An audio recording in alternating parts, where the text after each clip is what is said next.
সবাইকে আমার চ্যানেলের পক্ষ থেকে শুভেচ্ছা, ভালোবাসা ও অভিনন্দন। আজ আমরা যাচ্ছি আপনাদের প্রিয় গন্তব্যস্থান মাইথন। আর আমরা থাকব মাইথনের প্রিয় গেস্ট হাউস মজুমদার নিবাসে। আপনারা কিভাবে যাবেন, রুম ভাড়া কতগুলি রুম আছে, এসব জানাবো আজকের ভিডিওতে। কোথায় যোগাযোগ করবেন? তবে যারা মজুমদার নিবাসের সুইট রুমে থাকতে চান তাদের বলবো 3 মাস আগে থেকে মেল করে কনফার্ম করে রাখতে, না হলে কিন্তু সুইট রুম পাবেন না। 3 ধরনের সুইট রুম আছে: রাজগীর সুইট, মহারাজা সুইট এবং কল্যাণী সুইট।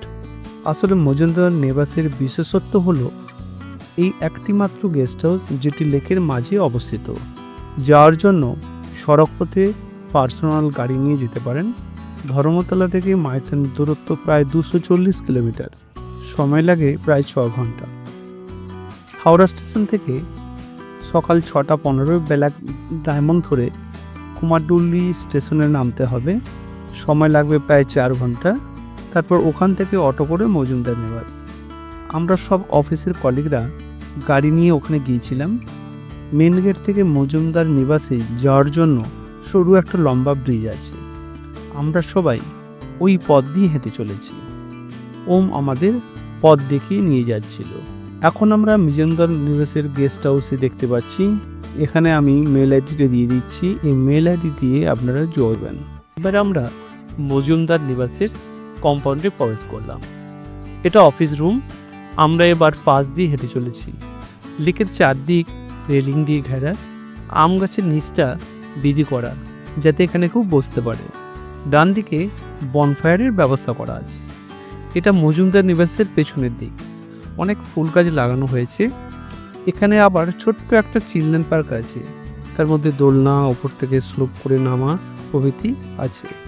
চারদিকে ধুধু করছে, শুধু নীল জল আর দূরে দ্বীপগুলি ছোট্ট লাগছিল। খুব সুন্দর এই দৃশ্য, যা ভাষায় প্রকাশ করা যায় না। এবার ডাইনিং রুমে গেলাম।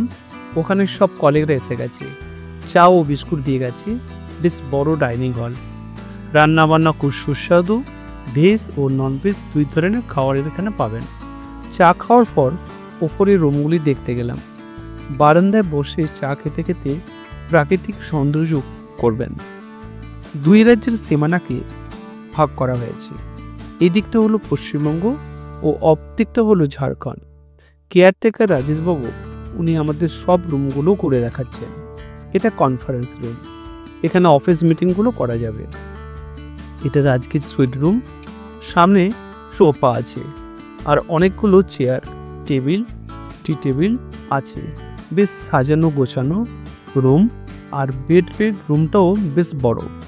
2 7-6 খাট আছে। রুমে 4 জন অনায়াসে থাকতে পারে।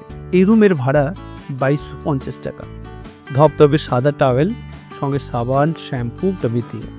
বাথরুমটাও বেশ বড়। গিজার, ফ্যান, কমোড, শাওয়ার সব কিছুই আছে, সঙ্গে বেসিন, ওয়াইনা। 2 রুম নিয়ে রাজগীর সুইট। প্রত্যেকটা রুমে এসি আছে। পাশের রুমটা হলো মহারাজা সুইট।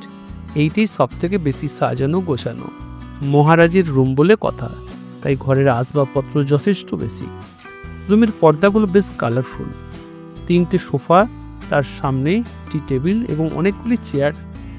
পাত্রমিত্র নিয়ে একসঙ্গে রাজ দরবার চালাতে হবে বলে। রুমটার সাইজও যথেষ্ট বড়। এটা হচ্ছে বেডরুম। বেশ বড় রুম, 4 জন অনায়াসে থাকতে পারে। 2 রুমেই এসি আছে। রুমগুলোর জানলা কালারফুল পর্দা দিয়ে ঢাকা। বাথরুমেও সেই আগের মতন সব ব্যবস্থা আছে। জানলা দিয়ে খুব সুন্দর প্রাকৃতিক ভিউ দেখা যাচ্ছে। পর্দা টেনে দিলে বাইরের প্রাকৃতিক দৃশ্য ঘরের মধ্য থেকে দেখতে পাবেন। চা খেতে খেতে প্রকৃতির মাঝে হারিয়ে যাবেন। আর একটা সুইট রুম হলো কল্যাণী সুইট। এটিও মহারাজা এবং রাজগীর সুইটের মতনই। মজুমদার নিবাস ঘুরতে এলে মনে করে গেটের সামনে বোটিং সেন্টার থেকে নিজের পছন্দ মতো স্পিড বোট, প্যাডেল বোট, যন্ত্রচালিত নৌকো নিয়ে সবুজদ্বীপ ঘুরে আসতে পারেন। রেট এখানে সব দেওয়া আছে, রেট অনুযায়ী বুক করতে পারেন। এখানে আমরা সেই মজুমদার নিবাস গেস্ট হাউস দেখতে পাচ্ছি। আর লেকে সবাই নৌকা বিহার করে চলেছে। আমরাও এখানে হাতে টানা নৌকোতে সবুজদ্বীপ গেছি। এটা হচ্ছে গেস্ট হাউসের সামনের দিক। নীল জলে নৌকা বিহার খুব ভালো লাগবে। নিবাসের চারদিক বড় বড় পাথর ও গাছ দিয়ে ঘেরা। রাত্রিবেলা এই গেস্ট হাউস খুব সুন্দর লাগবে, কারণ দ্বীপের সব আলোগুলো জ্বলে ওঠে। তখন বাইরে কেউ কিন্তু গেস্ট হাউসে আসতে পারবে না, কারণ বাইরে 24 ঘন্টাই সিকিউরিটি আছে। বোটিং সেন্টারের নৌকোগুলো তীরে বাঁধা আছে। নৌকোগুলো সবই একই রঙের। দিনের আলোয় বোটিং সেন্টারের ব্যস্ততা বহুগুণ বেড়ে যায়। আর আমাদের এবার বাড়ি ফেরার পালা। এক রাত্রি 2 দিনের জন্য মাইথনের মজুমদার নিবাস আপনাদের বেস্ট ডেস্টিনেশন হতে পারে। ভিডিওটা ভালো লাগলে লাইক, কমেন্ট, শেয়ার এবং সাবস্ক্রাইব করবেন। ভালো থাকবেন, সুস্থ থাকবেন। আবার আপনাদের সঙ্গে দেখা হবে অন্য কোনো ভিডিওতে।